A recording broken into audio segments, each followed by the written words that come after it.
FIR అన్నది ఎందుకు register కాలేదు, అది నా డౌట్. ఎస్, ఇంకా చాలా ఉన్నాయి. ఏంటి, క్రిమినల్ లాస్ ప్రకారము ఎందుకు ఆడియో వీడియో విజువల్స్ రికార్డ్ చేయలేదు.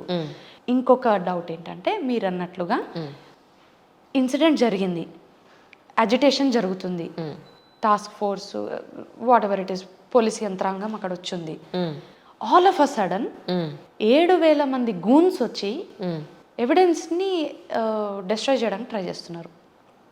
7,000 పీపుల్ అంటే వెనకాతలేదు గట్టి రాజకీయ వ్యవస్థే ఉంది. సో 7,000 పీపుల్ వస్తుంటే హైయర్ ఆఫీషియల్స్ ఏం చేస్తున్నారు? Shoot at sight order issue చేయాలి కదా. 7,000 మంది అసలు ఏంటది? అంటే ఎంత పోలీస్ హాస్పిటల్ యంత్రాంగాన్ని కొంత వాళ్ళు డిస్టర్బ్ చేసినట్టున్నారు కదా ఆల్రెడీ. కొంత ఏదో కన్స్ట్రక్షన్ చేస్తున్నారు, రీకన్స్ట్రక్షన్ చేస్తున్నారు అని, అదే ఓకే, అది పక్కన పెడదాం. కానీ వెనకాతలు ఏదో జరుగుతుంది అనిపిస్తుంది యాక్చువల్లీ. మనకు గట్టిగా సిబిఐ కన్ఫర్మ్ చేసేంత వరకు మనం మాట్లాడడానికి లేదు, మనం జస్ట్ అనుకోగలుగుతాం అంతే. ఇప్పుడు ఏంటి రెండు సార్లు వాళ్ళ కేసు వాదనకు వచ్చినట్టుంది. ఫర్దర్గా ఇంకా ఎన్ని జరుగుతాయని మళ్ళీ September 5th వేశారు. September 5th ఈ లోపు సిబిఐ ఒక రిపోర్ట్తో రావాలి, ఒక అథెంటిక్ రిపోర్ట్తోని. అదైతే ప్రస్తుతానికి చెప్పారు, చూడాలి ఏమవుతుంది అని.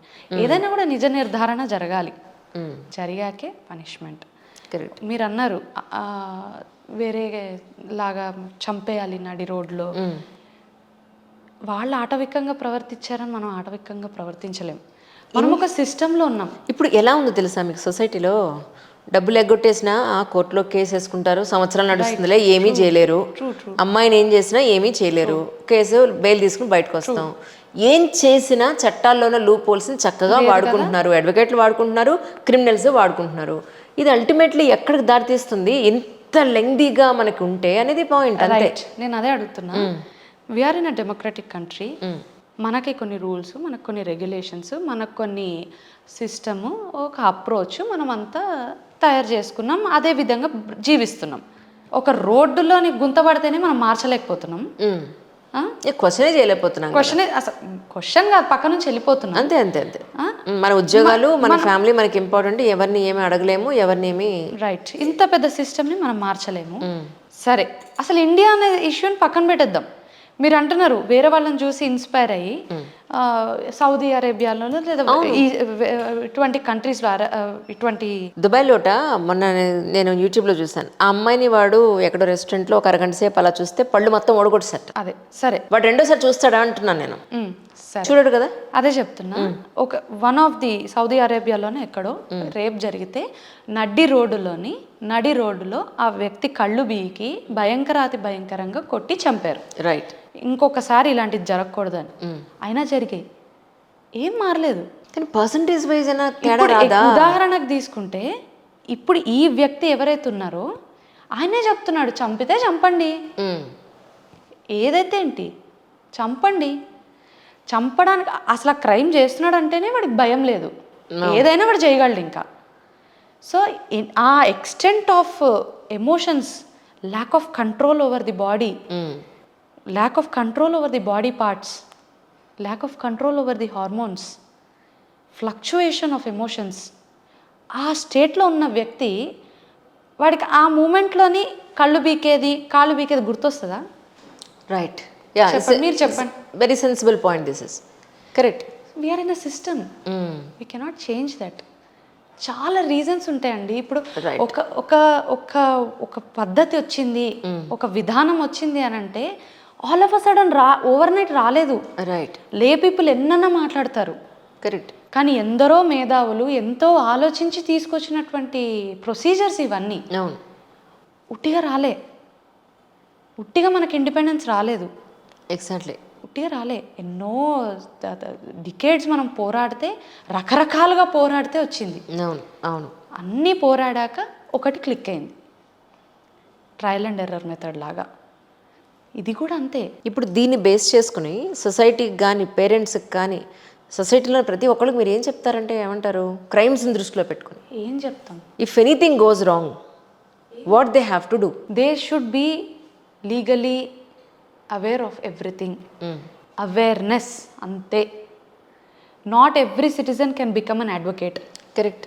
Not every citizen can become a judge. Not every citizen can access the court. Awareness. అవును. నేను మీతో చేసిన ఇంటర్వ్యూ మొదటి ఇంటర్వ్యూ నుంచి నేను యువర్ లైఫ్ విత్ లాలో చేసే దాని గురించి అన్నీ కూడా దాదాపు ఒక సంవత్సరం మాట్లాడాం మనం. నా నా నా లీగల్ ఎడ్యుకేషన్ అయిపోయిన తక్షణమే నేను మొదలెట్టింది అదే. అవేర్నెస్. క్రైమ్ జరిగితే దాన్ని ఎలా లాజికల్ ఎండ్కి తీసుకురావాలి, అసలు కనీసం ఆ క్రైమ్ ఏంటి, దాని పేరేంటి, దాని సెక్షన్ ఏంటి, ఎఫ్ఐఆర్లో ఏమని రాపించాలన్న మినిమం నాలెడ్జ్ అన్న ఉండాలి. మొన్న మా కజిన్ ఒక అమ్మాయి క్యాబ్లో ఉంటూ నా ఫోన్లో 5% ఉంది ఛార్జింగ్ లేదు, నేను మళ్ళీ చేస్తానని పెట్టేసింది. నేనన్నా ఆ విషయం నువ్వు క్యాబ్లో చెప్పడం ఏంటి, 5%లో ఫోన్ ఆఫ్ అయిపోతుందంటే వాడికి టికెట్ గ్రాంటెడ్ కదా, వాడు మంచివాడు అయ్యి ఉండొచ్చు, నేను కాదనట్లేదు అవి బేసిక్ లాజికల్ విషయం కదా. అవి కూడా తెలియకుండా ఉంటున్నారు ఎందుకు పిల్లలు, నాకు అది అర్థం కావట్లేదు. ఎందుకు కామన్ సెన్స్ పని చేయట్లేదు? అదే చెప్తున్నా కదా, ఎడ్యుకేషన్ సిస్టమ్ పెంపక లోపం. నేను ఇందాకే అన్నా కదా, అసలు ఎడ్యుకేషన్లో కామన్ సెన్స్ ఎక్కడ? అంటే తినే హింట్ ఇస్తోంది, నా ఫోన్ ఆఫ్ అయిపోవచ్చింది అని హింట్ ఇస్తే అవతల వాడు ఒకవేళ నిజంగానే వాడికి క్రిమినల్ బ్రెయిన్ ఉండి వాడు ఏదైనా ప్లాన్ చేసుకుని ఉంటే ఇది వాడికి ప్లస్ అవుతుంది కదా. మేడం ఫ్యాక్టర్స్ ఏమన్నా అవ్వనివ్వండి, క్రైమ్ అయితే జరిగిపోయింది అనుకోండి, ఏంటి దానికి రెస్క్యూ కనీసం ఏం చేయగలుగుతాం మనము? కరెక్ట్. క్రైమ్ గురించి అట్లీస్ట్ అవగాహన తెచ్చుకోవాలి. కరెక్ట్. ఈ బేసిక్ నేను చెప్పలేను. ఇప్పుడు అట్లా అంటే అమ్మాయి ఎందుకు పోయి సెమినార్ హాల్లో పడుకుంది అని ఒక డౌట్ రావచ్చు. అవును, అట్లా ప్రతి కేసుకు ఒక డౌట్ రావచ్చు. అది నిజమో కాదో కూడా. ఇప్పుడు ఇది అన్నారు, నెక్ బోన్ విరిగిపోయింది, కాలర్ బోన్ విరిగిపోయింది, కాలు విరిగిపోయింది అన్నారు, అంతా నిజమేనా? చెప్తాను. ప్లీజ్ ఫస్ట్ మీరు కేసు గురించి చెప్పేసేయండి, మీరు ఏదైతే కోర్టులో జరిగిందో అది చెప్పేసేయండి. సో అసలు ఏంటి ఎలాగా అన్నది మనం చెప్పలేం. ఇది పర్టిక్యులర్ రీజన్ ఒక అట్రాసిటీ జరగడానికి, ఒక క్రైమ్ జరగడానికి వి కెనాట్ టెల్. ఒకడు ఉంటాడు దొంగతనం చేస్తాడు. చాలామంది మనం అవసరం ఉంటే దొంగతనం చేస్తారు యూజువల్గా. అంటే ఒక ఏదన్నా డబ్బో లేకపోతే ఆ వస్తువో అవసరం ఉంటే దొంగతనం చేస్తారు. కానీ దేర్ ఆర్ కేసెస్ వేర్ చాలామంది సెలబ్రిటీస్ కూడా దొరికి అరెస్ట్ అయిన సందర్భాలు ఉన్నాయి. ఏంటి తెలుసా, వాళ్ళకు ఒక జబ్బు, ఇట్స్ సైకలాజికల్ డిజార్డర్. ఒక షాపింగ్ మాల్కి వెళ్ళి ఏదో దొంగతనం చేస్తారు. వాళ్ళు కొనుక్కునే డబ్బు ఉంటుంది, ఆ స్టేటస్, ఆ స్టేచర్, ఆ ఫైనాన్షియల్ కేపబిలిటీ అన్నీ ఉంటాయి, అయినా వాళ్ళు దొంగతనం చేస్తారు. సో ఎందుకు చేస్తున్నారు ఏంటి అన్నది మనం చెప్పలేము. ఎలా బయటపడగలం, ఎలాగా న్యాయం పొందగలం, ఇంతవరకే నేను చెప్పగలను యాజ్ అన్ అడ్వకేట్. అంతే కదా. కరెక్ట్.